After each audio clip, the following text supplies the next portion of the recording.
The Dalai Lama, Aung San Suu Kyi, must speak out on behalf of Myanmar's persecuted Rohingya.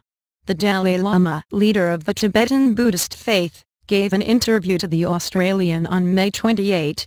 In it, he appeals to Myanmar's world-famous Nobel Peace Prize laureate and democracy advocate Aung San Suu Kyi to speak out against a horrific violation of human rights rippling outward from her country, the unceasing persecution of the Rohingya, a predominantly Muslim minority group. The Rohingya are a stateless people residing in western Myanmar, along the country's border with Bangladesh. Though they have lived in the area for centuries, the Rohingya are considered illegal immigrants by the Myanmar government, and are subsequently denied basic rights. Many have been corralled into concentration camps where access to food, clean water, healthcare, and employment is scarce. The Rohingya have garnered global attention of late, as thousands of refugees flood into neighboring Bangladesh. Others have taken to the sea, risking a perilous ocean voyage in order to seek safe haven in other parts of Southeast Asia. The crisis has reached an alarming level, Thailand's foreign minister said on May 29. Despite international outcry, Myanmar's most visible freedom fighter remains silent. It's very sad. In the Burmese case, I hope Aung San Suu Kyi, as a Nobel laureate, can do something, the Dalai Lama told The Australian.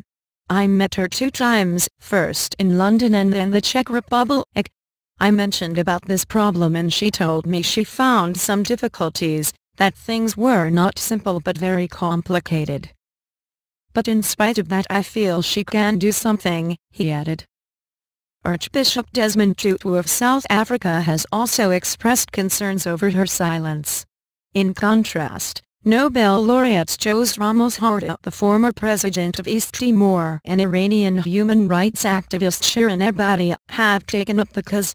George Soros, himself a one-time refugee from Nazi-occupied Hungary, said he observed alarming parallels between the persecution Europe's Jews during World War II and that of the Rohingya today. But Aung San Suu Kyi's supporters say the Iron Lotus is simply biding her time.